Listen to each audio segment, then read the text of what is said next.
Hello दोस्तों, नमस्कार। प्रतिस्पर्धा क्लासेस के ऑनलाइन डिजिटल प्लेटफॉर्म पर आपका स्वागत है। आशा करता हूं आप सभी अच्छे होंगे, स्वस्थ होंगे, मस्त होंगे। पिछली क्लास में जो हमने कंडीशनल सेंटेंस की एक कंडीशन, ओपन कंडीशन को डिस्कस किया था, आज की क्लास में हम आगे की 3 कंडीशन को डिस्कस करने वाले हैं। हमने पढ़ा था पिछली क्लास में कि 4 कंडीशंस हम पढ़ने जा रहे हैं। पहली कंडीशन हमारी ओपन कंडीशन, दूसरी कंडीशन होगी हमारी जीरो कंडीशन, और तीसरी कंडीशन है हमारी अनफुलफिल्ड कंडीशन, और चौथी जो कंडीशन है फोर्थ, वो हमारी इमेजिनरी कंडीशन।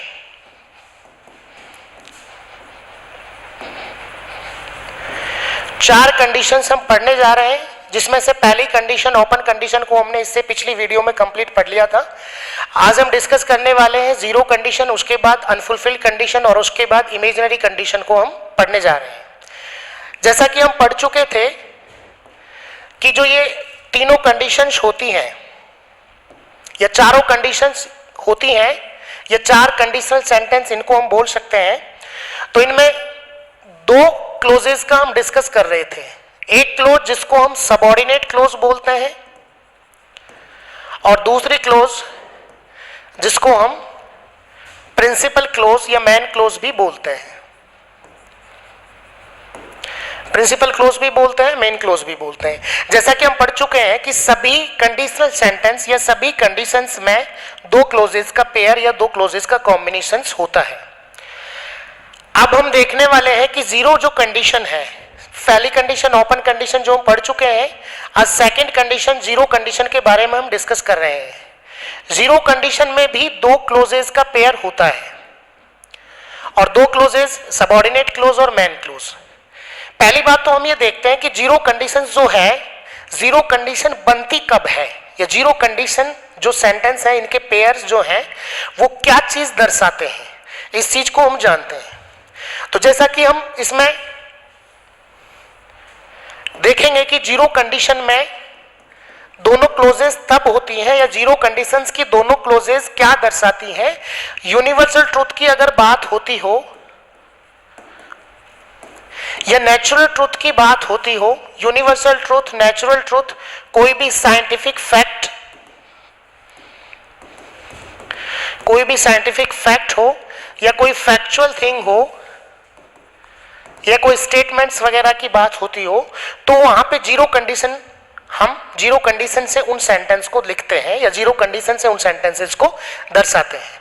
यानी कि एक बात हमें समझ में आती है कि जीरो कंडीशंस में जो दोनों क्लोजेस होंगी, जीरो कंडीशन में जो दोनों क्लोजेस होंगी, दोनों क्लोजेस का मतलब है एक सबऑर्डिनेट क्लोज और दूसरी मेन क्लोज। सबऑर्डिनेट क्लोज और दूसरी है मेन क्लोज। तो जीरो कंडीशन की दोनों क्लोजेस जो होती हैं, वो दोनों क्लोजेस प्रेजेंट के इंडेफिनिट टेंस में होती हैं। ऐसा क्यों होता है, इस बात को हम समझते हैं कि सबऑर्डिनेट क्लोज और मेन क्लोज दोनों ही क्लोज हमारी प्रेजेंट के इंडेफिनिट टेंस में होती है। ये भी प्रेजेंट इंडेफिनिट टेंस में होती है, और जो हमारी मेन क्लोज है वो भी प्रेजेंट इंडेफिनिट में होती है। ऐसा क्यों होता है? क्योंकि हम ऑलरेडी देख चुके हैं कि जीरो कंडीशंस में क्या दर्शाया जाता है। सेंटेंसेस में universal truth, natural truth, scientific fact या फैक्चुअल थिंग्स दर्शाई जाती हैं। और universal truth, scientific fact, factual things वगैरह, स्टेटमेंट्स वगैरह, इन सब के लिए जो टेंस यूज होता है, इन सब के लिए जो टेंस यूज होता है वो होता है हमारा प्रेजेंट का इंडेफिनिट। कौन सा टेंस यूज होता है? प्रेजेंट का इंडेफिनिट, ये याद रखना है। और प्रेजेंट इंडेफिनिट का मतलब क्या होता है? या तो वर्ब की फर्स्ट फॉर्म या वर्ब की फर्स्ट फॉर्म के साथ एस या ईएस। तो दोनों तरफ ही हम देखेंगे कि प्रेजेंट इंडेफिनिट दोनों क्लोजेस में यूज किया जाएगा। तो जीरो कंडीशन एक बेसिक सी कंडीशन होती है। जीरो कंडीशन कब बनती है? जब हम कोई सेंटेंस में, किसी भी कंडीशनल सेंटेंस में जब हम यूनिवर्सल ट्रूथ, साइंटिफिक फैक्ट या फैक्चुअल थिंग्स को दर्शाते हैं, तो वहां पे जीरो कंडीशन की बात हम करते हैं। तो जीरो कंडीशन में दोनों क्लोजेस में प्रेजेंट इंडेफिनिट टेंस को हमें यूज करना है। एग्जाम्पल के तौर से इसको समझते हैं, यानी कि सबऑर्डिनेट क्लोज जो होगी हमारी, उसमें भी प्रेजेंट इंडेफिनिट यूज होगा। मेन क्लोज हमारी जो होगी उसमें भी प्रेजेंट इंडेफिनिट टेंस का यूज किया जाएगा। प्रेजेंट इंडेफिनिट का मतलब वर्ब की फर्स्ट फॉर्म या फर्स्ट फॉर्म के साथ एस या ईएस, या फिर helping verb do does use किया जाएगा, तो डू डज के साथ ओनली वर्ब की फर्स्ट फॉर्म यूज होता है। कोई भी हेल्पिंग वर्ब कभी भी helping verb do does use होगी तो उसके साथ केवल V1 यूज होता है, तो V1 के साथ SAIS या डू डज प्लस वर्ब की first form present indefinite tense होता है। एग्जाम्पल से इस चीज को हम समझते हैं। अब हम यहां पे एग्जाम्पल लेते हैं, देखिए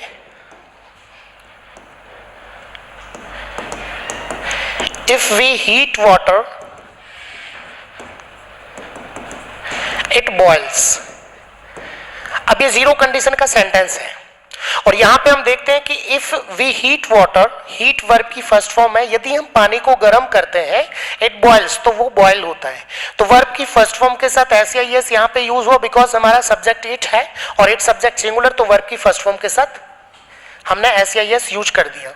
दूसरी तरफ हमारा सब्जेक्ट वी है तो वर्ब की फर्स्ट फॉर्म के साथ हमने V1 वर्ब की फर्स्ट फॉर्म यूज कर दिया। तो यानी कि ये वाली क्लोज भी हमारी प्रेजेंट इंडेफिनिट में हुई और ये वाली क्लोज भी हमारी प्रेजेंट के इंडेफिनिट में हुई। तो ये यदि हम पानी को गर्म करते हैं तो वो उबलता है, साइंटिफिक फैक्ट है, आप जानते हैं।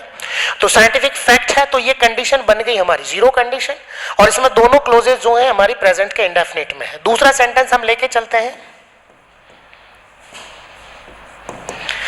If we do not brush our teeth we get cavities. If we do not brush our teeth, we get cavities. Subordinate clause, do not, do plus verb की first form, present indefinite, we get verb की first form, present indefinite. दोनों जो closes हैं उनमें present indefinite tense का use किया गया है और यही हम पढ़ते हैं जीरो कंडीशन में। तो बेसिक सी चीज हमें समझ में आई, जीरो कंडीशन, जो पहली कंडीशन ओपन कंडीशन पढ़ी थी, सेकंड कंडीशन जो जीरो कंडीशन है उसमें हमने बेसिक सी चीज पढ़ी। जीरो कंडीशन आती कब है? जीरो कंडीशन तब आती है जब हम किसी भी कंडीशनल सेंटेंस में यूनिवर्सल ट्रूथ, नेचुरल ट्रूथ या फिर हम कोई साइंटिफिक फैक्ट या फैक्चुअल थिंग्स की बात करते हैं तो जीरो कंडीशन आती है। और जीरो कंडीशन में दोनों जो क्लोजेस होती हैं प्रेजेंट इंडेफिनिट टेंस में यूज की जाती हैं। अब यहाँ एग्जाम्स में क्वेश्चन कैसे बनते हैं, मान लीजिए यहाँ पे सेंटेंस में दे दिया आपको if we will heat water it boils, या यहाँ पे दे दिया if we heat water it will boil दे दिया। तो यहाँ पे आपको एरर फाइंड करनी है, ध्यान देना है। जब हम पानी को गर्म करते हैं तो वो उबलता है, दैट मीन्स वो क्या है? नेचुरल ट्रूथ है, साइंटिफिक फैक्ट है। और साइंटिफिक फैक्ट है तो वहां पे ना तो विल यूज करना है, ना शैल यूज करना है, ना पास्ट इंडेफिनिट यानी कि सेकंड फॉर्म यूज करनी है। तो वहां पे केवल प्रेजेंट इंडेफिनिट टेंस यूज करना है। अगर हमसे किसी भी प्रकार का सेंटेंस पूछा जाता है तो जैसे मैं कुछ सेंटेंस आपके सामने देता हूं, सेंटेंस देखिएगा। अगर इसी सेंटेंस को हम लिखते हैं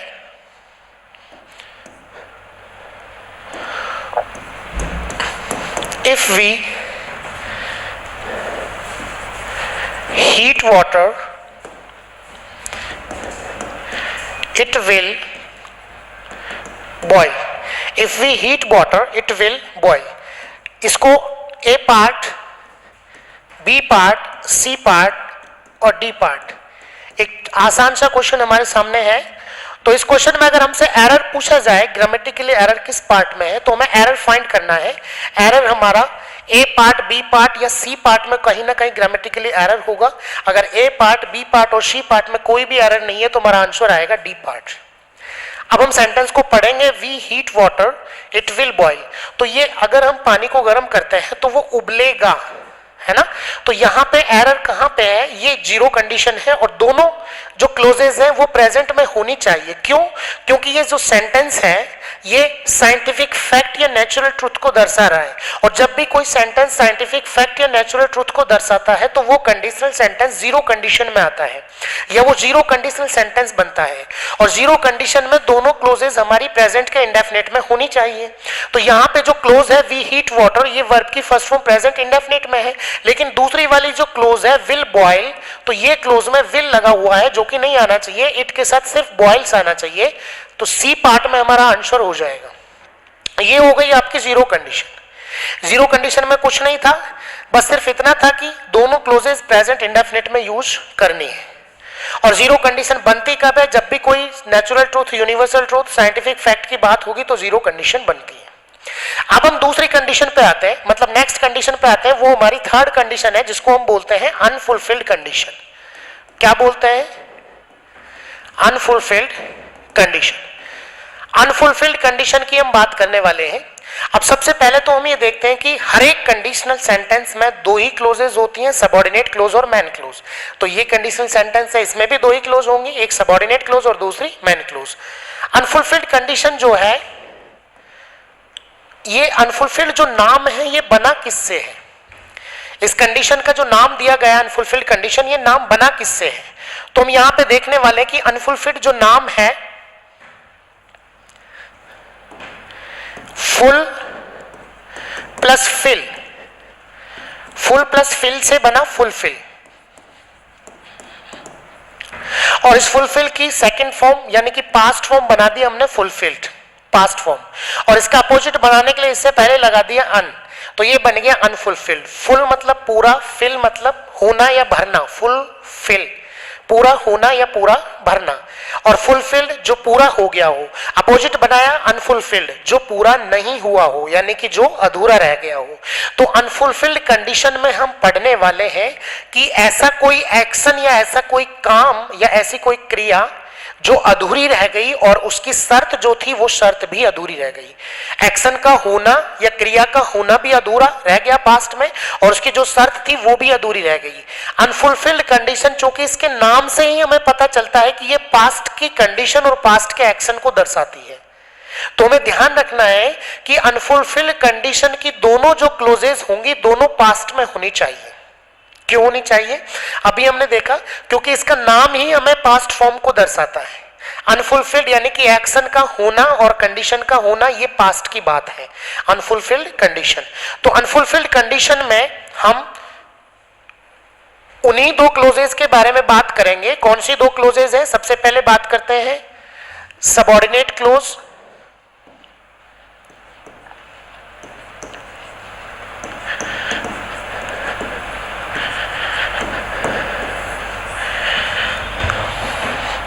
और दूसरी क्लोज हो जाएगी हमारी मैन क्लोज या प्रिंसिपल क्लोज।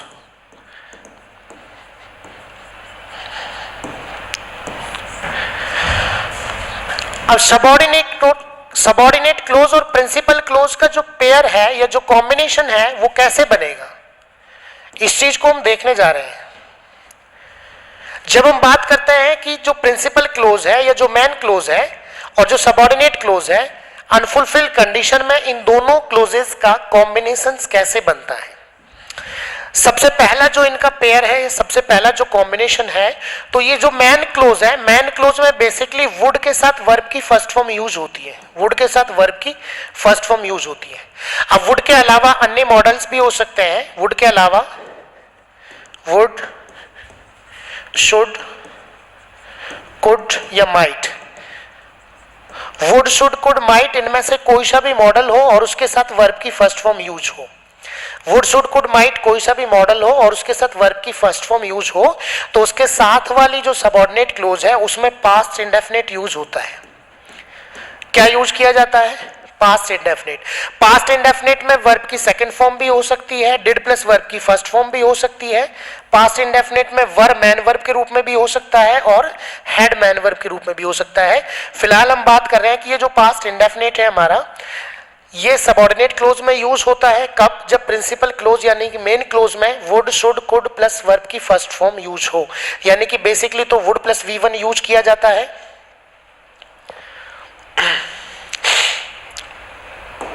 बेसिकली तो वुड प्लस V1 यूज होगा, लेकिन वुड के अलावा शुड, कुड या माइट भी यूज हो सकता है।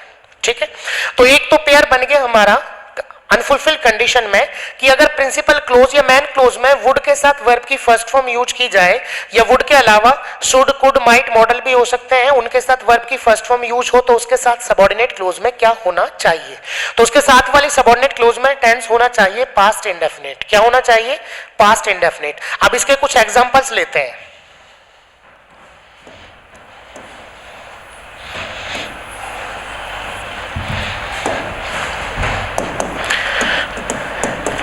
If she invited him he would attend the party. If she invited him, he would attend the party. Conjunction यहां लग रहा है तो कंजंक्शन के साथ वाली ये वाली क्लोज आपकी सबऑर्डिनेट क्लोज हो गई, दूसरी वाली आपकी मेन क्लोज हो गई। मेन क्लोज का सब्जेक्ट ही है, उसके बाद वुड प्लस वर्ब की फर्स्ट फॉर्म दे रखा है। वुड प्लस, जब मेन क्लोज में वुड प्लस वर्ब की फर्स्ट फॉर्म यानी कि V1 यूज हो तो उसके साथ वाली सबऑर्डिनेट क्लोज में क्या आना चाहिए? Past indefinite. देखते हैं क्या यहाँ पे पास्ट इंडेफिनिट यूज हुआ है? बिल्कुल यूज हुआ है। वर्ब की सेकेंड फॉर्म यूज हुई है, यानी कि दोनों क्लोजेस का सेंटेंस या दोनों क्लोजेस का जो टेंस है या दोनों क्लोजेस का जो स्ट्रक्चर है वो बिल्कुल सही यूज किया गया है। कैसे सही किया गया कि हम पढ़ चुके हैं कि मेन क्लोज में वुड प्लस वर्ब की फर्स्ट फॉर्म यूज हो तो उसके साथ वाली सबऑर्डिनेट क्लोज में पास्ट इंडेफिनिट यूज होना चाहिए, जो कि बिल्कुल सही यूज किया गया है। एक तो कॉम्बिनेशन ये हो गया अनफुलफिल्ड कंडीशन का। अनफुलफिल्ड कंडीशन में एक और कॉम्बिनेशन हमें पढ़ने को मिलता है, वो क्या है? अनफुलफिल्ड कंडीशन का दूसरा कॉम्बिनेशन हम पढ़ते हैं। तो दूसरा कॉम्बिनेशन क्या है कि जो हमारी मेन क्लोज है उसमें वुड मॉडल यूज होगा, वुड के साथ हैव मॉडल यूज होगा और हैव के साथ V3 यूज होगा। तो जब मेन क्लोज में would plus have plus verb की थर्ड फॉर्म यूज हो तो उसके साथ वाले जो सबऑर्डिनेट क्लोज है उसमें पास्ट का परफेक्ट यूज होता है। क्या यूज होता है? पास्ट का परफेक्ट। कब यूज होता है? जब मेन क्लोज में would plus have plus verb की थर्ड फॉर्म यूज हो तो उसके साथ वाले क्लोज में पास्ट का परफेक्ट यूज होता है। पास्ट का परफेक्ट मींस क्या होता है? हैड प्लस वर्ब की थर्ड फॉर्म। और यहां पे मेन क्लोज में या प्रिंसिपल क्लोज में वुड के अलावा शुड भी हो सकता है, वुड के अलावा कुड भी हो सकता है, वुड के अलावा माइट भी हो सकता है। वुड शुड कुड माइट में से कोई भी एक प्लस हैव प्लस वर्ब की थर्ड फॉर्म अगर यूज होगी तो उसके साथ वाली सबऑर्डिनेट क्लोज में पास्ट परफेक्ट यूज किया जाएगा। पास्ट परफेक्ट यानी कि होता है हैड प्लस वर्ब की थर्ड फॉर्म। ये आपको ध्यान रखना है। अब देखिएगा, इससे पहला जो हमने कॉम्बिनेशन पढ़ा था उसमें वुड के साथ केवल वर्ब की फर्स्ट फॉर्म आ रही थी, केवल वुड आ रहा था, वुड के जस्ट बाद वर्ब की फर्स्ट फॉर्म, ना उसमें हैव था ना वर्ब की थर्ड फॉर्म थी। अगर मेन क्लोज में वुड के साथ केवल वर्ब की फर्स्ट फॉर्म आती है तो उसके साथ वाली सबऑर्डिनेट क्लोज में पास्ट का इंडेफिनिट टेंस आना चाहिए। कौन सा टेंस आना चाहिए? पास्ट का इंडेफिनिट। लेकिन यहां पर क्या है? यहां पर वुड मॉडल के अलावा हैव प्लस वर्ब की थर्ड फॉर्म, वुड मॉडल के साथ हैव प्लस वर्ब की थर्ड फॉर्म दे रखी है। तो जब भी मेन क्लोज में would plus have plus V3 मिल जाए तो उसके साथ वाली सबऑर्डिनेट क्लोज में फिर पास्ट का परफेक्ट मिलता है, पास्ट का इंडेफिनिट नहीं मिलता। कौन सा मिलता है? पास्ट का परफेक्ट। तो यहां पे पास्ट का परफेक्ट का मतलब होता है हैड प्लस वर्ब की थर्ड फॉर्म। तो दूसरा कॉम्बिनेशन बनता है हमारा अनफुलफिल्ड कंडीशन का। अगर मेन क्लोज में would plus have plus V3 है तो उसके साथ सबऑर्डिनेट क्लोज में पास्ट का परफेक्ट यूज होना चाहिए। बहुत इंपॉर्टेंट बात है, आपको समझना है। अब एक सवाल उठता है कि सर हम स्टार्टिंग में ये पढ़ रहे थे कि अनफुलफिल्ड कंडीशन जो है ये पास्ट की कंडीशन को दर्शाती है। तो ये तो हमें समझ में आता है कि सबऑर्डिनेट क्लोज में पास्ट इंडेफिनिट था, दूसरी तरफ पास्ट परफेक्ट था। लेकिन इधर जो मॉडल्स यूज हमने किए would should could plus verb की फर्स्ट फॉर्म या would should could plus have plus verb की थर्ड फॉर्म, तो अब ध्यान रहे कि ये जो मॉडल्स हैं ये भी पास्ट फॉर्म है। वुड शुड कुड ये भी पास्ट फॉर्म है, विल की पास्ट फॉर्म वुड, सेल की पास्ट फॉर्म शुड, कैन की पास्ट फॉर्म कुड, मे की पास्ट फॉर्म माइट। तो वुड शुड कुड माइट ये भी पास्ट फॉर्म है। तो ये वाली क्लोज क्योंकि इसमें पास्ट फॉर्म वाला मॉडल यूज हुआ, ये वाली क्लोज भी पास्ट में हो जाती है, साथ वाली क्लोज भी पास्ट में हो जाती है। वुड प्लस V1 होगा तो past indefinite, would plus have plus V3 होगा तो पास्ट का परफेक्ट। दोनों कॉम्बिनेशन इंपॉर्टेंट है, दोनों आपको याद रखने हैं अनफुलफिल्ड कंडीशन के। अब इनके कुछ एग्जाम्पल्स हम लेते हैं, एग्जाम्पल से इस चीज को समझते हैं कि किस तरह के क्वेश्चंस इनसे बनेंगे। चलिएगा, यहां पे देखिए क्वेश्चंस में आपको एरर फाइंड करना है कि कौन से पार्ट में ग्रामेटिकल एरर है।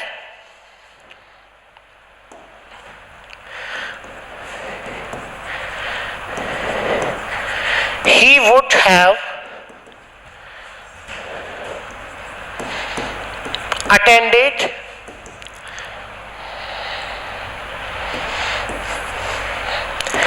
have attended my birthday party if I had invited him।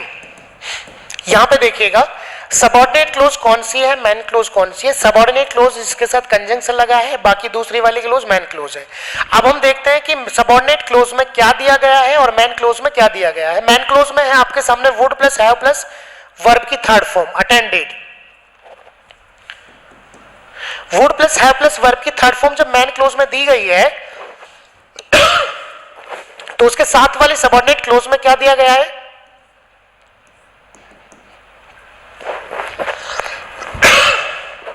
Had plus verb की थर्ड फॉर्म। यानी कि ये कंडीशन कौन सी हो गई हमारी? Unfulfilled condition.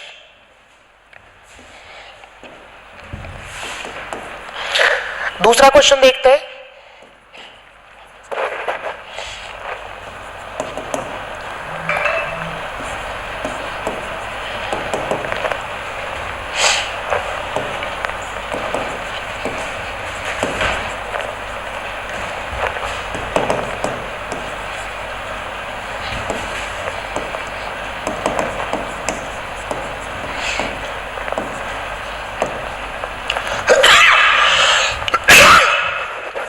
दूसरे क्वेश्चन में हमें देखना है सबऑर्डिनेट क्लोज कौन सी है, मैन क्लोज कौन सी है। यहां पे सबऑर्डिनेट क्लोज कंजंक्शन लग रहा है, ये वाली क्लोज। मैन क्लोज देखिएगा, मैन क्लोज में will plus have plus V3 दिया गया है। मैन क्लोज में will plus have plus V3 दिया है और सबऑर्डिनेट क्लोज में हैड प्लस V3 दिया है। अब हमसे अगर एरर पूछा जाए ए पार्ट, बी पार्ट और यहां पे सी पार्ट और डी पार्ट नो एरर, तो बताइए किस पार्ट में ग्रामेटिकल एरर है? अगर हमसे एरर पूछा जाए ए पार्ट है, बी पार्ट है, सी पार्ट है, डी पार्ट है, किसी एक पार्ट में ग्रामेटिकल एरर है तो कौन से वाले पार्ट में ग्रामेटिकल एरर है वो हमें फाइंड करना है। तो हम देखेंगे कि will plus have plus V3 तो हैड प्लस V3, यानी कि मैन क्लोज में will plus have plus V3 तो हमने पढ़ा ही नहीं है। हमने पढ़ा है मॉडल, लेकिन मॉडल में भी पास्ट फॉर्म वाला मॉडल। अगर विल सेल की बात करते हैं तो ये हमने ओपन कंडीशन में पढ़े हैं, फिर उसके साथ हैव प्लस V3 नहीं पढ़ा, विल सेल के साथ वर्ब की फर्स्ट फॉर्म पढ़ा है। तो अगर विल सेल के साथ वर्ब की फर्स्ट फॉर्म होता तो डेफिनेटली उसको सही मान के गलती उसमें मानते हैं, मैन क्लोज को सही मान के गलती सबऑर्डिनेट क्लोज में मानते हैं। लेकिन सेल विल के साथ हैव प्लस V3 ये तो हमने ओपन कंडीशन में भी नहीं पढ़ा, ना जीरो कंडीशन में पढ़ा, ना अनफुलफिल्ड कंडीशन में पढ़ा, तो किसी भी कंडीशन में ये चीज तो हमने पढ़ी नहीं है। तो ये कंडीशन में एरर जो इस सेंटेंस में जो एरर है, ये एरर हमारा हम देखेंगे कि जो सबऑर्डिनेट क्लोज है उसमें हैड प्लस V3 है, वो तो बिल्कुल सही है। तो उसके साथ वाले मैन क्लोज में होना चाहिए would plus have plus V3, जबकि दे रखा है will plus have plus V3, तो will plus have plus V3 तो होता ही नहीं है। तो यहां पे एरर जो है बच्चों किस पार्ट में एरर है? ए पार्ट। क्या एरर है? कि विल की जगह पे वुड मॉडल यूज होना चाहिए। समझ में आई बात? अब ये चीज हो गई आसान।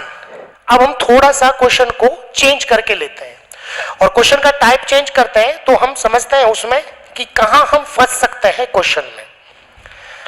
अगर क्वेश्चन का वॉइस चेंज कर दिया जाए थोड़ा सा, Ramesh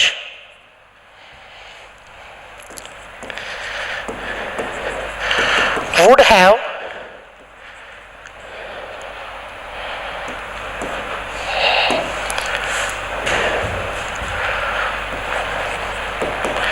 reached there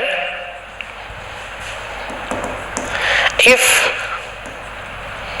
he had been informed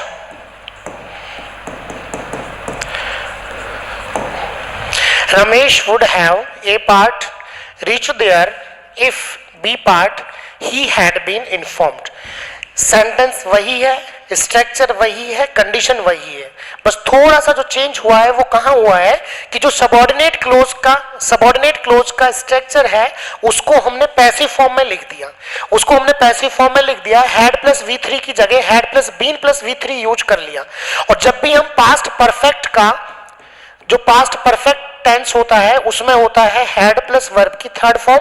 जब इस पास्ट परफेक्ट का हम पैसिव वॉइस बनाते हैं तो हमें पता होना चाहिए कि क्या आता है उसमें, had been helping verb use होती है, फिर वर्ब की थर्ड फॉर्म होती है। तो past perfect had plus V3 का पैसिव वॉइस बनता है had been plus V3। Same यहाँ पे had plus been plus V3 use कर लिया गया, यानी कि यहाँ पे हैड प्लस V3 का पैसिव वॉइस बना दिया गया। इसमें कंफ्यूज नहीं होना है। अगर इस सेंटेंस में एरर की हम बात करते हैं तो इसमें किसी भी पार्ट में ग्रामेटिकली एरर नहीं है, बिल्कुल सेंटेंस करेक्ट है हमारा।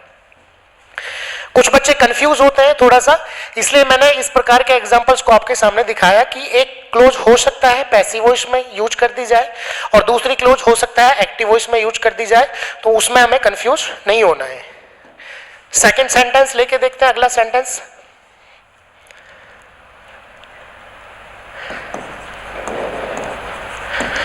He would have been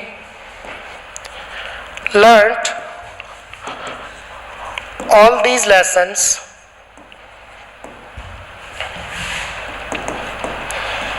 if he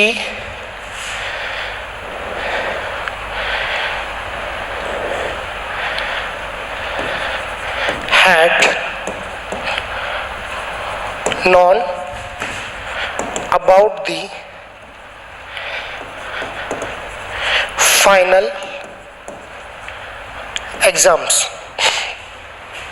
फिर आपसे यहां पे पूछा जाए he would have been learnt, he would have been learnt A part all these lessons, B part if he had known about the final exams, C part, और D part है इसमें no error. फिर हमसे पूछा जाए कि बताइए इसमें एरर किस पार्ट में है, तो इसमें देखिए would plus have plus V3 आना चाहिए, लेकिन दे रखा है would plus have plus been plus V3, और ये हो भी सकता है। ये कब हो सकता है? जब इसका पैसिव वॉइस यूज किया गया हो, लेकिन इसमें पैसिव फॉर्म नहीं है क्योंकि डूअर ही है। उन लेसन्स को याद करने वाला कौन है? ही है। जो डूअर ही है, जो सब्जेक्ट है, तो फिर वो एक्टिव फॉर्म है। अगर डूअर ऑब्जेक्ट के रूप में यूज किया जाता तो वो पैसिव फॉर्म होता, और वहां पे जो ऑब्जेक्ट है उसको सब्जेक्ट के रूप में यूज किया जाता तो पैसिव फॉर्म होता। यहाँ पे एक्टिव फॉर्म है, पैसिव फॉर्म नहीं है। कई बच्चे सोचते हैं सर पैसिव फॉर्म हो सकता है, बिल्कुल हो सकता है, लेकिन डूअर जो है इस एक्शन में, इस सेंटेंस में जो एक्शंस का होना दर्शाया जा रहा है वो डूअर के द्वारा दर्शाया जा रहा है। और जब भी डूअर सब्जेक्ट होता है और डूअर अपनी जगह पर आता है तो वो एक्टिव वॉइस होता है। अगर डूअर लास्ट में बाय प्लस प्रपोजिशन के साथ आता है वो पैसिव वॉइस होता है। ही वुड हैव लर्न्ड, कैसे पता लगेगा वो डूअर है? क्योंकि याद करने वाला, उन लेसन्स को याद करने वाला कौन है? ही है। तो ही जब सब्जेक्ट है तो would plus have plus been की जगह क्या होना चाहिए? Would plus have plus V3 होना चाहिए। तो इसमें सेंटेंस में एरर है ए पार्ट में, जो कि बी गलत यूज किया गया है। Would plus have plus V3 use होगा तो उसके साथ वाली सबऑर्डिनेट क्लोज में ही plus had plus V3 use किया जाएगा if he had known about the final exams. अगर वो फाइनल एग्जाम्स के बारे में जान गया होता तो वो सभी लेसन्स याद कर चुका होता। ये पास्ट की कंडीशन है, और पास्ट के कंडीशनल सेंटेंस इस प्रकार से हमसे पूछे जाते हैं। ये अनफुलफिल्ड कंडीशन के सेंटेंस हमने लेके देखे। अब इस सेंटेंस में ध्यान रखिएगा कब पैसिव वॉइस यूज होता है, कब एक्टिव वॉइस यूज होता है, लेकिन हमारा जो कॉम्बिनेशंस, जो दो क्लोजेस का कॉम्बिनेशन है वो सही होना चाहिए, उसमें कुछ भी गलत नहीं होना चाहिए। एरर हमारा वहीं पे निकलेगा, ये वहीं पे एरर मिलेगा जहां पे कॉम्बिनेशंस में गलत है, गलत यूज किया गया है कॉम्बिनेशंस का। इसके बाद ये हो गई हमारी ओपन अनफुलफिल्ड और जीरो कंडीशन। इसके बाद जो लास्ट फोर्थ कंडीशन है हमारी वो है इमेजिनरी कंडीशन। फोर्थ कंडीशन जिसके बारे में हम जानेंगे imaginary condition. Imaginary condition imagine verb से बना है। इमेजिन वर्ब होता है और इमेजिन का मतलब होता है कल्पना करना। इमेजिनरी कंडीशन यानी कि काल्पनिक सेंटेंस। इमेजिनरी कंडीशनल सेंटेंसेस काल्पनिक शर्त वाले सेंटेंस जिसमें कल्पनाओं को दर्शाया जाता है, जिसका रियलिटी से कोई लेना देना नहीं होता, वास्तविक साथ है, सिर्फ कल्पनाओं की बातें होंगी। तो इमेजिनरी कंडीशंस के बारे में हम देखेंगे कि इसकी दो क्लोजेस का कॉम्बिनेशन किस प्रकार बनता है। इमेजिनरी कंडीशन में भी वही दो क्लोजेस हमें पढ़नी है।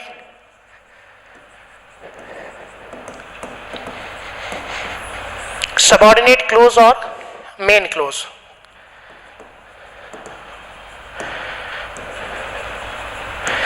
सबऑर्डिनेट क्लोज यानी कि इफ क्लोज भी बोलते हैं इसको, प्रिंसिपल क्लोज यानी कि मैन क्लोज भी बोलते हैं इसको।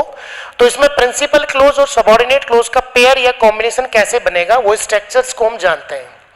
सबसे पहले हम बात करते हैं कि जो मैन क्लोज है, यदि मैन क्लोज में वुड प्लस वर्ब की फर्स्ट फॉर्म, वुड के अलावा शुड कुड माइट भी हो सकता है लेकिन मेनली वुड यूज किया जाता है, शुड कुड माइट भी हो सकता है, और इनके साथ वर्ब की फर्स्ट फॉर्म।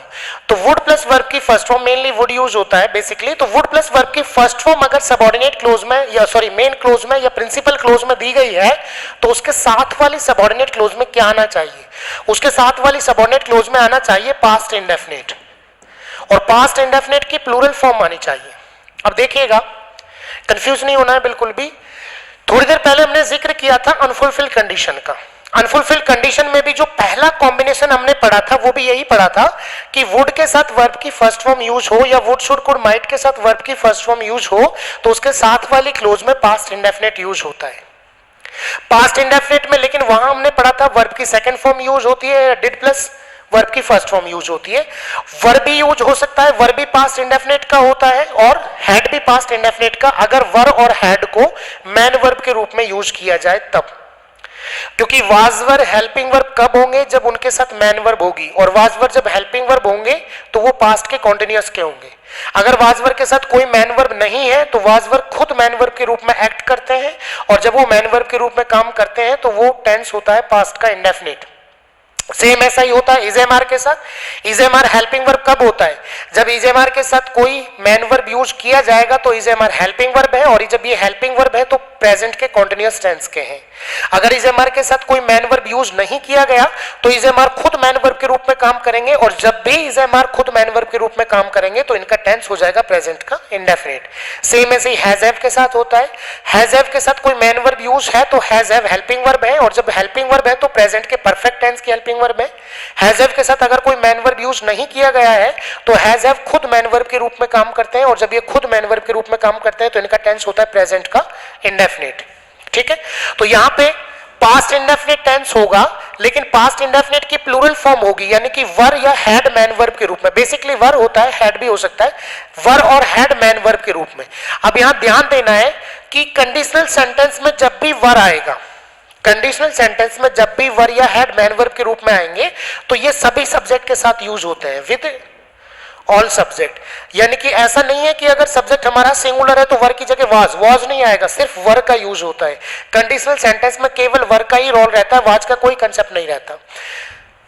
प्रिंसिपल क्लोज में वुड प्लस वर्ब की फर्स्ट फॉर्म या वुड शुड कुड माइट के अलावा वर्ब की फर्स्ट फॉर्म, तो उसके साथ वाली सबऑर्डिनेट क्लोज में पास्ट इंडेफिनिट होगा जिसकी प्लूरल फॉर्म यानी कि वर मैन वर्ब के रूप में यूज होगा, हैड भी मैन वर्ब के रूप में यूज हो सकता है। और जब वर्ब मैन वर्ब के रूप में यूज होगा तो सभी सब्जेक्ट के साथ यूज होगा, चाहे सब्जेक्ट आपका सिंगुलर हो चाहे सब्जेक्ट आपका प्लूरल हो, इसमें कोई दिक्कत नहीं है। इसका एक और कॉम्बिनेशन होता है, इसका एक और पेयर बनता है। वो क्या है कि एक क्लोज में तो विस या विशेष यूज होता है, और इसके साथ वाली दूसरी जो क्लोज होती है उसमें वर यूज होता है मैन वर्ब के रूप में, इसके रूप में मैन वर्ब के रूप में। हैड भी यूज हो सकता है, और जब वर या हैड मैन वर्ब के रूप में यूज होता है तो विद ऑल सब्जेक्ट, है ना। अभी थोड़ी देर पहले भी ये बात हमने समझी थी कि सभी सब्जेक्ट के साथ, चाहे सब्जेक्ट आपका सिंगुलर हो चाहे प्लूरल हो, सभी सब्जेक्ट के साथ। अब हमने देखते हैं यहाँ पे एक चीज समझनी है कि प्रिंसिपल क्लोज में वर या हैड मेन वर्ब के रूप में यूज हो रहे हैं, वर या हैड मेन वर्ब के रूप में यूज हो रहे हैं, तो इनका टेंस कौन सा है? इनका टेंस है पास्ट का इंडेफिनिट। कौन सा टेंस है? पास्ट का इंडेफिनिट। और यहां पे विस क्या है? वर्ब की फर्स्ट फॉर्म। विशेष क्या है? वर्ब की फर्स्ट फॉर्म के साथ एस या ईएस। तो वर्ब की फर्स्ट फॉर्म या वर्ब की फर्स्ट फॉर्म के साथ एस या ईएस, इनका टेंस कौन सा है? इनका टेंस है प्रेजेंट का इंडेफिनिट। तो यहां दोनों क्लोजेस में जो कॉम्बिनेशंस बन रहा है, तो एक क्लोज तो प्रेजेंट के इंडेफिनिट में आ रही है और दूसरी क्लोज पास्ट के इंडेफिनिट में आ रही है। अब एक सवाल उठता है, क्या सर सिर्फ विस या विशेष वर्ब का यूज होगा? बेसिकली विस और विशेष का ही यूज होता है। ऐसा क्यों? क्योंकि विस और विशेष दो हमारी चाहत को दर्शाते हैं, इच्छा को दर्शाती है। और कल्पना हम जब करते हैं, जो इच्छा हमारी होती है, जो डिजायर हमारी होती है, जो विश हमारी होती है, उसी विश के अकॉर्डिंग हम कल्पना करते हैं, इमेजिनेशन करते हैं। इसीलिए ये सेंटेंस इमेजिनरी सेंटेंसेज हैं और इनमें हम कल्पनाओं की बात कर रहे हैं, इमेजिनेशंस की बात कर रहे हैं, तो विश और विशेष वर्ब का जनरली यूज किया जाता है और इनके साथ यूज होता है पास्ट इंडेफिनिट यानी कि वर मैन वर्ब के रूप में यूज किया जाता है। इमेजिनरी कंडीशंस के दोनों पेयर्स या दोनों टाइप के कॉम्बिनेशंस हमने जिक्र किए। पहला कॉम्बिनेशन हमने क्या देखा, वुड, बेसिकली वुड के साथ वर्ब की फर्स्ट फॉर्म या वुड के अलावा शुड, कुड, माइट भी हो सकता है। अगर उसके साथ वर्ब की फर्स्ट फॉर्म यूज हो रहा है तो इधर पास्ट इंडेफिनिट यूज होगा या तो वर यूज होगा मैन वर्ब के रूप में, हैड भी यूज हो सकता है मैन वर्ब के रूप में सभी सब्जेक्ट के साथ। दूसरा कॉम्बिनेशन हमने देखा कि एक तरफ क्लोज में विश या विशेष आता है और साथ में वर या हैड मैन वर्ब के रूप में यूज होता है। और ध्यान रहे दूसरा वाला जो कॉम्बिनेशन है इसमें हो सकता है कंजंक्शन यूज नहीं किया जाता हो दोनों क्लोजेस के जोड़ने के लिए। कंजंक्शन का यूज सामान्यतः नहीं किया जाता है दोनों क्लोजेस को जोड़ने के लिए। तो यहां पे दो प्रकार के कॉम्बिनेशंस हमने देखे हैं। अब एक सवाल उठता है, सवाल ये उठता है कि सर ये जो पहले वाला कॉम्बिनेशन हमने देखा वुड प्लस वर्ब की फर्स्ट फॉर्म तो पास्ट इंडेफिनिट वर्ब की सेकंड फॉर्म आ रही थी अनफुलफिल्ड कंडीशन में, और इसमें वर आ रहा है या हैड आ रहा है मैन वर्ब के रूप में, तो फर्क क्या है बेसिकली इसमें और उसमें? कुछ फर्क नहीं है। आंसर आपका बिल्कुल सही होता है, कोई फर्क नहीं होता, बस सिर्फ कंडीशंस का फर्क पड़ जाता है और सेंटेंस के सेंस से, सेंटेंस के अर्थ से समझना है कि हमें वर लगाना है, हैड लगाना है या वर्ब की सेकंड फॉर्म लगानी है। ऐसा नहीं है कि सर मान लीजिए यहां पे किसी मेन क्लोज में वुड प्लस वर्ब की फर्स्ट फॉर्म आपको मिल गई तो उधर दूसरी तरफ उसमें आपको क्या लगाना जाना चाहिए कि वर्ब की सेकंड फॉर्म लगाएं कि वर लगाएं कि क्या लगाएं, जो भी एप्रोप्रिएट उस सेंटेंस की मीनिंग से जो भी एप्रोप्रिएट है वो लगाना पड़ेगा। अर्थ में चेंज, हाँ सिर्फ अर्थ में चेंज होता है। अगर वर लगाएंगे तो वो इमेजिनेशन को दर्शाता है और अगर उसमें पास्ट वर्ब की सेकंड फॉर्म लगाएंगे, पास्ट इंडेफिनिट सामान्य जो होता है वर्ब की सेकंड फॉर्म लगाएंगे तो वो एक पास्ट की अनफुलफिल्ड कंडीशन को दर्शाता है, यानी कि अधूरी जो शर्त रह गई उसको। और ये लगाएंगे तो ये भी सही है, लेकिन ये सिर्फ किसको दर्शाते हैं? इमेजिनेशन को दर्शाते हैं। तो थोड़ा सा मीनिंग का फर्क पड़ता है, बाकी सारा कंसेप्ट जो है वो बिल्कुल आपका सही माना जाता है, बिल्कुल गलत नहीं है। लेकिन ध्यान रहे सेंटेंस के सेंस के आधार पे, ऐसा नहीं है कि मान लीजिए एक सेंटेंस में आपके सामने, अब इनके एग्जांपल्स आपके सामने देता हूं।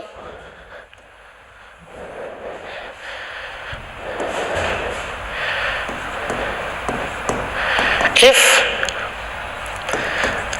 I had a car, I would go on long drive। एक छोटा सा सेंटेंस है, या मैंने छोटा सा सेंटेंस आपके सामने इसलिए लिया कि थोड़ा सा यूज से हमें पता लगे कि यहां पे क्या लगाऊं मैं। सेंटेंस पढ़िए, if I had a car I would go on long drive. यदि मेरे पास एक कार होती तो मैं लॉन्ग ड्राइव पर जाता। अब कोई बच्चा कहे सर मैं तो यहां पे वर लगाऊंगा, कोई जिद करे कि मुझे तो यहां पे वर लगाना है, तो आप वर लगा सकते हो लेकिन अर्थ नहीं बैठेगा, सेंस नहीं बैठेगा। If I were A car, यदि मैं कार होता तो मैं तो कार नहीं हो सकता, मेरे पास कार हो सकती है, मैं कार नहीं हो सकता, तो वर यहां पे नहीं लगाएंगे, सिर्फ हैड लगाएंगे। कोई कहे मुझे वर्ब की सेकंड फॉर्म लगानी है, वर्ब की सेकंड फॉर्म ऐसी वर्ब, ये जो बेसिकली जो हैड होता है ना, हैड, ये जो हैव होता है ना, हैव, ये मैन वर्ब के रूप में भी यूज होता है और मैन वर्ब के रूप में यूज होता है तो इसकी सेकंड फॉर्म यूज होती है हैड। ये हैड इसकी सेकंड फॉर्म मानी जाती है। अब यहां पे हम सेंटेंस देखते हैं तो वर एप्रोप्रिएट यूज है कि हैड एप्रोप्रिएट यूज है, ये आप सेंटेंस से समझ जाओगे कि यहां पे यूज होना चाहिए हैड। अगर वर यूज करेंगे तो वो सेंटेंस हमारा गलत हो जाएगा। चलिए आगे हम इसी कंडीशंस के और सेंटेंस देखते हैं, इमेजिनरी कंडीशंस के। दूसरा सेंटेंस हमने लिया, I wish I were a doctor. काश में एक डॉक्टर होता, तो यहां पे विश वर्ब की सेकंड वर्ब की फर्स्ट फॉर्म प्रेजेंट इंडेफिनिट, आई वर मैन वर्ब के रूप में। अब कोई बच्चा यहां पे वर की बजाय वॉज अगर यूज कर दे तो वो गलत हो जाएगा। अगर उसके माइंड में ये चीज चल रही हो कि सर आई के साथ तो वॉज आता है, तो ये पहले ही मैंने क्लियर कर दिया है कि जब भी कंडीशनल सेंटेंसेस की बात होगी तो वॉज का कोई कंसेप्ट हमें नहीं पढ़ना है, सभी सब्जेक्ट के साथ वर हम पढ़ेंगे। क्या पढ़ेंगे? वर। तो वाज तो यूज होगा नहीं, चाहे यहां सब्जेक्ट आई हो या सब्जेक्ट यहां पे प्लूरल हो या सब्जेक्ट ही सी, कुछ भी हो सकता है, सिंगुलर प्लूरल, तो यूज हमें सिर्फ वर ही करना है। I wish I were A doctor. if I were the President of America, I would help all the developing countries.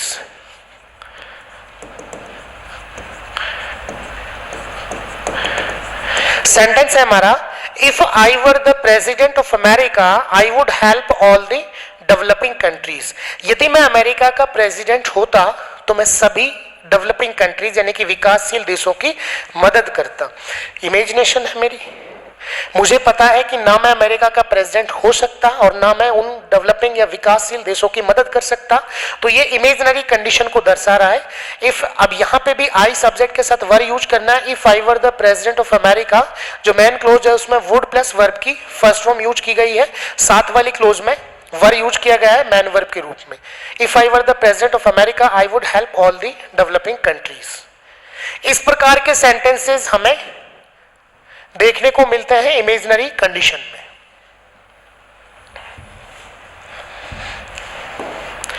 कुछ और एग्जांपल्स आपके सामने लेते हैं। If he were my teacher I would love his way of teaching.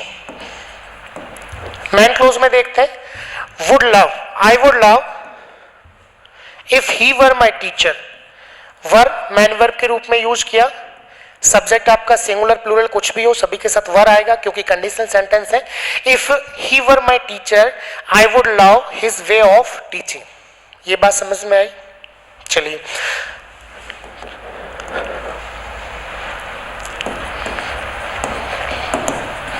C wishes C were a teacher. यहां पे subject सी है तो वर्ब की फर्स्ट फॉर्म के साथ हमने एस यूज कर दिया, तो ये वाली क्लोज प्रेजेंट के इंडेफिनेट में हो गई। वर यहां मैन वर्ब के रूप में यूज कर दिया हमने, तो यहां पे ये वाली क्लोज पास्ट के इंडेफिनेट में हो गई। तो दोनों क्लोजेस प्रेजेंट इंडेफिनेट, एक क्लोज पास्ट इंडेफिनेट, दोनों क्लोजेस से बना इमेजिनरी कंडीशन। इमेजिनरी कंडीशंस के कुछ एग्जांपल्स हमने देखे। आशा करता हूं आपके सारा कंसेप्ट समझ में आ गया होगा। अब इसके बारे में एक छोटा सा नोट हम समझ लेते हैं। कभी कभी क्या होता है, हमने पढ़ा है कि जो सबऑर्डिनेट क्लोज है, subordinate clauses basically starts with conjunction, starts with, generally जो सबऑर्डिनेट क्लोज होती है स्टार्ट्स विद कंजंक्शन। वो किससे स्टार्ट होती है? कंजंक्शन से। कोई भी कंजंक्शन हो सकता है, इफ से, as soon as, unless, until, in case, after, before, when, जो भी कंजंक्शन है सामान्यतः सबऑर्डिनेट क्लोज कंजंक्शन से स्टार्ट होती है। लेकिन कई बार सबऑर्डिनेट क्लोज को वर्ब से स्टार्ट कर देते हैं। कई बार सबऑर्डिनेट क्लोज को वर्ब से स्टार्ट कर देते हैं। वर्ब में दोनों हेल्पिंग वर्ब और मैन वर्ब दोनों ही, जब भी हम वर्ब की बात करें तो दोनों की बात करें। तो कई बार क्या होता है, सबऑर्डिनेट क्लोज को वर्ब से स्टार्ट कर देते हैं, और जब भी सबऑर्डिनेट क्लोज को वर्ब से स्टार्ट करेंगे तो वो वर्ब दोनों का काम करेगी, यानी कि वो वर्ब कंजंक्शन का भी काम करेगी और वो वर्ब अपना जो खुद का काम है वर्ब उसका भी काम करेगी। ये बात ध्यान रहे कि नोट में इसको मैं आपको समझा रहा हूं, ये बात ध्यान रहे कि होता क्या है, सामान्यतः सबऑर्डिनेट क्लोज कंजंक्शन से स्टार्ट होती है, लेकिन कई बार सबऑर्डिनेट क्लोज को वर्ब से स्टार्ट कर देते हैं और कंजंक्शन नहीं लगाते हैं। तो उस कंडीशन में वर्ब दोनों काम करती है, कंजंक्शन का भी काम करती है और खुद वर्ब का भी काम करती है। फॉर एग्जाम्पल मैं आपके सामने समझाता हूं। Had he informed me I would have attended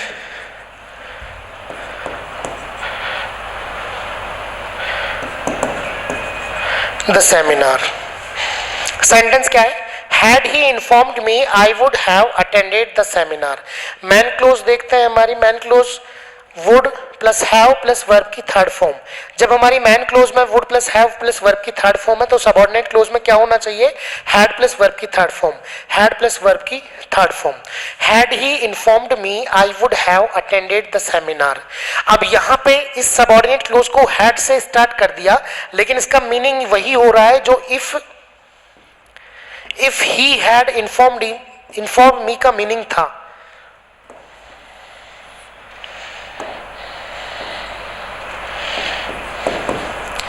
If he had informed me, sentence basically होना चाहिए था हमारा if he had informed me, if conjunction had plus verb की थर्ड फॉर्म, तो सेंटेंस हमारा सामान्यतः होना चाहिए था if he had informed me, लेकिन उसको थोड़ा सा कंफ्यूज करने के लिए क्या कर दिया? कंजंक्शन if को हटा दिया, हैड से स्टार्ट कर दिया। had he informed me I would have attended the seminar। ये वाला पार्ट और ये वाला पार्ट दोनों का मीनिंग सेम है। पॉइंट क्या है?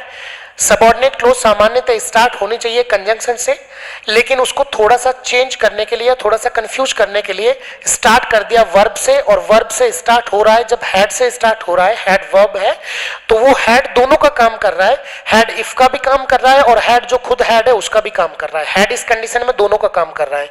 ठीक है, तो ये पॉइंट क्लियर होना चाहिए। आपको ध्यान रखना है कि सबऑर्डिनेट क्लोज सामान्यतः कंजंक्शन से स्टार्ट होती है, उसको कभी कभी वर्ब से भी स्टार्ट कर सकते हैं।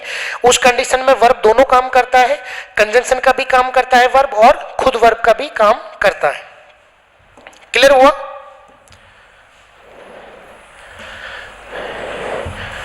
अब ये जरूरी नहीं है कि ये जो वर्ब से स्टार्ट करें ये सिर्फ इमेजिनरी कंडीशन में होगा। अनफुलफिल्ड, इमेजिनरी, ओपन, जीरो, जो भी है किसी भी कंडीशंस में हो सकता है, वो कोई दिक्कत नहीं है। ठीक है, चलिए। Were he a king he would help all the poor। were he a king he would help all the poor। अब यहां पे ये वर्ब है, अब ये दोनों का काम कर रहा है। ये कंजंक्शन का भी काम कर रहा है, जो इफ कंजंक्शन या कोई भी कंजंक्शन, और ये खुद वर्ब का भी काम कर रहा है। वर ही ए किंग, यानी कि ये सेंटेंस होना तो ये चाहिए था if he were a king, if he were a king.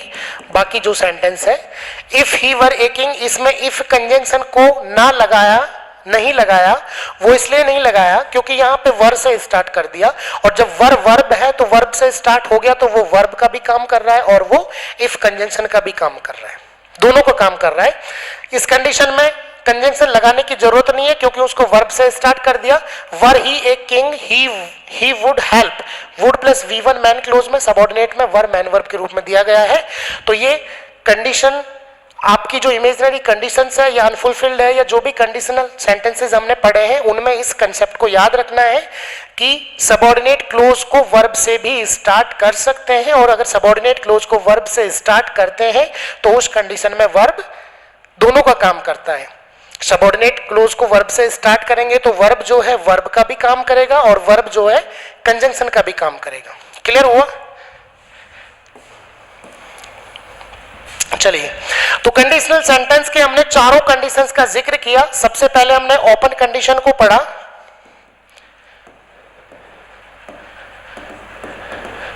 उसके बाद हमने जीरो कंडीशन को पढ़ा, उसके बाद हमने अनफुलफिल्ड कंडीशन को पढ़ा,